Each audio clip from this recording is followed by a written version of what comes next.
Video में आप देख रहे हैं आपका प्यारा चैनल एसके कैरियर पॉइंट। दोस्तों, जैसा आप देख पा रहे हैं यहाँ पे यूपीसीएचओ फाइनल कट ऑफ को लेकर काफ़ी स्टूडेंट्सों में अभी भी कन्फ्यूज़न है, तो मैं आपको उनको बताना चाहता हूँ। यहाँ पे देखिए, सबसे पहले मैं आपको यूपीसीएचओ की जो 2021 की फाइनल कट ऑफ जितनी गई थी सीएचओ की, यानी कि वेटिंग लिस्ट की भी, और जो शॉर्ट लिस्ट कैंडिडेट हुए थे उनकी, वो भी कट ऑफ मैं आपको बताने वाला हूँ, जिससे आप अनुमान लगा सकते हो। क्योंकि जो वैकेंसियाँ थी पहले 2800 प्लस वैकेंसियाँ थी, यानी कि 2800 वैकेंसी थी, लेकिन अब की बार कितनी वैकेंसी हैं दोस्तों? 5505 वैकेंसियाँ हैं। तो कट ऑफ आप लोग भी समझ सकते हो। दूसरी बात, जो कोविड को लेकर कन्फ्यूजन में हैं स्टूडेंट्स, उनके बारे में एग्जैक्ट जानकारी देने वाला हूँ। देखिए, काफ़ी स्टूडेंट्स पूछ रहे हैं कि सर कोविड का सर्टिफिकेट जो प्राइवेट का लगेगा गवर्नमेंट का लगेगा, तो मैं आपको ऑफिशियली जो नोटिफिकेशन में जो मेंशन किया हुआ है उसके अकॉर्डिंग बताऊंगा। और जो नॉर्मलाइजेशन नंबर भी लगने वाला है आपका, वो किस तरीके से लगने वाला है, और जो पासिंग मार्क्स जो मैंने आपको बताए हैं वो तो लाना कंपलसरी है ही, जो कि मैंने आपको पहले से बता रखा है। ठीक है, तो देखिए डियर स्टूडेंट्स, जैसा आप देख पा रहे हैं ये यूपीसीएचओ 2021 की फाइनल कट ऑफ है। यहाँ पे 2800 वैकेंसी निकाली गई थी डियर स्टूडेंट्स, और उनकी जो है शॉर्ट लिस्ट कैंडिडेट की फाइनल कट ऑफ है। कैटेगरी वाइज देख सकते हो आप, ठीक है। और वेट लिस्ट की जो वेटिंग लिस्ट भी निकाली जाएगी आप सबके लिए। ऐसा नहीं है कि जो फाइनल लिस्ट में कैंडिडेट नहीं आए तो उनका सिलेक्शन नहीं हुआ। आप सबके लिए जिनके कम नंबर हैं उनको वेटिंग लिस्ट में भी लिया जाएगा। वो किस तरीके से लिया जाएगा वो मैं आपको इसमें जानकारी दे देता हूँ, ताकि आप लोगों की कन्फ्यूजन दूर हो जाए। देखिए, ये जो वैकेंसियाँ थी दोस्तों, इसके बारे में आपको बताऊं। ये वैकेंसी 2800 सीएचओ की वैकेंसी निकाली गई थी। कब निकाली गई थी? 2021 में, ठीक है, ओनली 2800। लेकिन अब की बार कितनी है? 5505 वैकेंसियाँ हैं, ये आपको पता है। देखिए, ये जो वैकेंसी कराई गई थी, इसका जो एग्ज़ाम हुआ था, कब हुआ था? देखिए, अंतर्गत दिनांक 9/9/2021 और 10/9/2021 को ऑनलाइन एग्ज़ाम हुआ था। जैसा कि अब की बार भी जो है, तो सेम टू सेम उसी तरीके से उसी महीने में एग्ज़ाम कंडक्ट कराया गया था। लेकिन अब की बार कब कब एग्ज़ाम कराया गया? अब की बार जो है आपका 4 और 7 को एग्ज़ाम कराया गया था। पिछली बार जो एग्ज़ाम कराया गया था 9 और 10 को एग्ज़ाम कराया गया था। वहाँ पे भी उतनी शिफ्ट थी, ठीक है, अलग अलग शिफ्ट थी। और जो उसका परिणाम जारी किया गया था, देखिए आपका रिजल्ट भी कब आने वाला है वो भी मैंने आपको पहले बता दिया था, लेकिन आप लोग मान नहीं रहे थे। तो ऑफिशियल वेबसाइट पे जो इसका रिजल्ट परिणाम जारी किया गया था 27/11 को। तो अभी कौन सा महीना चल रहा है? ठीक है, अभी एग्ज़ाम हुए थे आपके, तो 11वें महीने में आपका रिजल्ट जारी हो जाएगा। इसमें जो मैंने आपको अगले महीने में बताई था, तो उसके अकॉर्डिंग आपका जो है रिजल्ट जारी हो जाएगा। और जो इसकी आंसर की है दोस्तों, अब की बार जल्दी आ गई है, ठीक है, तो उसके अकॉर्डिंग रिजल्ट में भी जो है जल्दी हो सकती है। लेकिन आपका जो इसमें दे रखा है उससे पहले आपका रिजल्ट यहाँ पे जारी हो जाएगा, ठीक है। अब इसकी कट ऑफ देख लीजिए आप, कितनी कट ऑफ गई थी कैटेगरी वाइज, क्योंकि आपकी जो कट ऑफ रहने वाली है पहले वाली से बिल्कुल कम रहने वाली है, ठीक है, क्योंकि एग्ज़ाम पहले से थोड़ा सा टफ आए और वैकेंसियाँ भी ज़्यादा हैं। देखिए, यहाँ पे आप लोग देख सकते हैं जनरल वाइज, वो कैटेगरी वाइज कट ऑफ देखेंगे आप, और इससे आपको पता लग जाएगा कि हाँ हमारे भी कितने नंबर हैं और हमारा सिलेक्शन, यहाँ पे सिलेक्शन के चांस हैं या नहीं, ठीक है। तो देखिए, सबसे पहले मैं आपको बताने वाला हूँ यहाँ पे जनरल की कितनी गई थी। हाईएस्ट है इधर साइड में शॉर्ट लिस्ट कैंडिडेट जो पहले फाइनल लिस्ट में सिलेक्ट किए गए थे, यानी कि फर्स्ट लिस्ट में सिलेक्ट किए गए थे। तो जो हाईएस्ट रही थी दोस्तों 98.96 तक रही थी जनरल के कैंडिडेटों की। और जो क्लोजिंग लास्ट रही थी कितनी? 71, ठीक है। तो वैकेंसियाँ दोस्तों, उसमें जो एग्ज़ाम हुआ था इसके ऊपर डिपेंड करता है, ठीक है। जो पिछली बार का एग्ज़ाम आया था और अब की बार के एग्ज़ाम में थोड़ा सा अंतर है दोस्तों।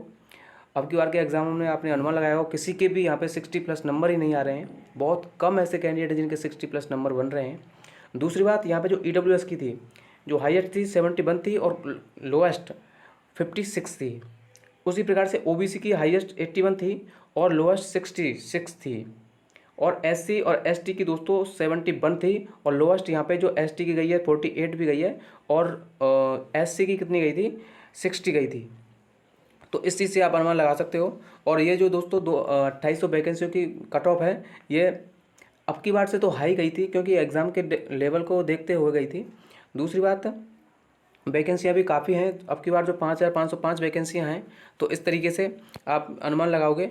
दूसरी बात, यहाँ पे देखिए जो वेटिंग लिस्ट की कट ऑफ गई थी, PWD वालों की जो है हाईएस्ट 72 थे और लोएस्ट 57 थे, ठीक है।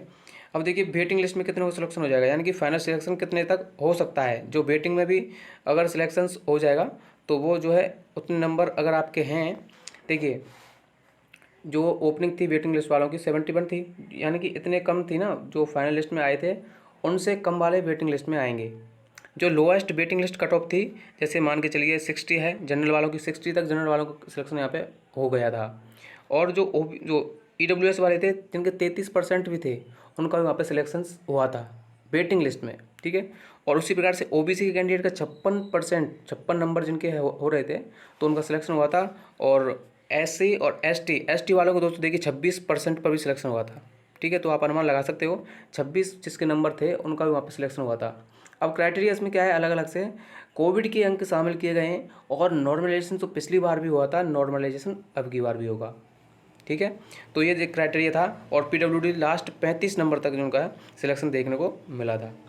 अब डियर स्टूडेंट्स, अब की बार चेंज क्या है, चेंज इसमें ज़्यादा कुछ नहीं है, जो है सबसे पहली बात यह है कि नॉर्मलाइजेशन पिछली बार भी हुआ था, इसीलिए काफ़ी स्टूडेंट्स इस तरीके से बोल रहे हैं कि सर मेरे अच्छे नंबर हैं और मेरे से कम नंबर वालों का सिलेक्शन हुआ है। तो दोस्तों वो शिफ्ट पर ही डिपेंड किया गया था।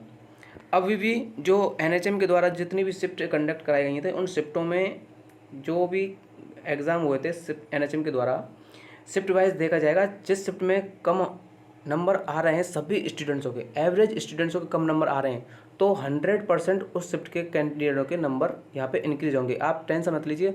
अगर वाकई में आपका एग्ज़ाम टफ था, जिस शिफ्ट में आपका एग्ज़ाम था उस शिफ्ट में सभी कैंडिडेट के नंबर कम हैं, तो उस शिफ्ट के 100% नंबर यहाँ पे बढ़ जाएंगे, ठीक है। ये मैंने आपको बता दिया।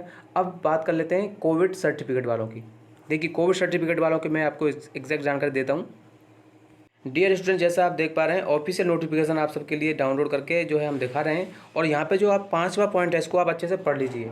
जो भी कैंडिडेट कोविड सर्टिफिकेट लगा रहे हैं उनको नॉलेज नहीं है, प्राइवेट का लगेगा या गवर्नमेंट का लगेगा, वो मैं आपको इसमें कंफर्म कर देता हूँ। जिनको भी कन्फ्यूज़न है पहले लगाया नहीं लगाया, दोस्तों देखिए सर्टिफिकेट तो आपको पहले ही लगाना था, उसी में आपके नंबर जो है जुड़ के आएंगे, ठीक है, चाहे वो प्राइवेट हो या सरकारी हो, ठीक है।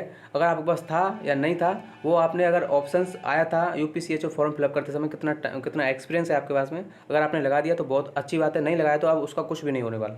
पहले लगा दिया तो आपको बेनिफिट मिल जाएगा, और अब भी इसका कुछ भी नहीं होगा। देखिए candidate engage for Covid management eight outsource temporary HR contractual, ठीक है। उसके बाद में and work at public health facilities and air work for management of Covid through administration under department of medical health and medical education in Uttar Pradesh on fulfil the minimum eligibility criteria after obtaining minimum qualification.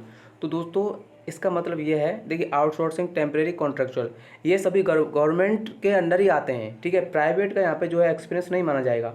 जैसे government के through, जैसे मान के चलिए सफदरगंज में या फिर DSSB में प्राइवेट 6 मंथ के लिए वैकेंसी निकाली गई थी, 1 साल के लिए टेम्प्रेरी वैकेंसी निकाली गई थी, या फिर किसी भी गवर्नमेंट हॉस्पिटल में वैकेंसियाँ जारी की गई थी कोविड के लिए, स्पेशल कोविड के लिए 6 मंथ के लिए, 3 महीने के लिए, इस तरीके से वैकेंसी निकाली गई थी, यानी कि 6 महीने से कम नहीं निकाली गई थी।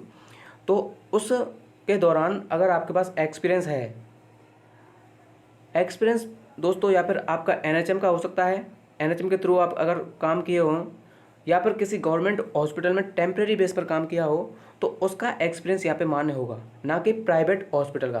क्योंकि प्राइवेट हॉस्पिटल का अगर आपके पास होगा तो आप कहीं से भी बनवा सकते हो प्राइवेट हॉस्पिटल में पैसे देके। तो इसलिए इसमें जो है जो कोविड सर्टिफिकेट है आपका, कोविड सर्टिफिकेट वो गवर्नमेंट हॉस्पिटल का ही या फिर NHM का होना चाहिए। यहाँ पे जैसे आप देख पा रहे हैं आउटसोर्सिंग टेम्प्रेरी और कॉन्ट्रैक्चुअल, जैसे हर हॉस्पिटल में, जैसे गवर्नमेंट हॉस्पिटल हैं बड़े बड़े, उनमें टेम्प्रेरी बेस के लिए वैकेंसी निकाली गई थी कोविड के लिए, तो उनका एक्सपीरियंस यहाँ पे मान्य होगा, ठीक है। अब उम्मीद करता हूँ ये जानकारी आपको समझ आ गई हो, किसी को भी कोई कन्फ्यूजन है।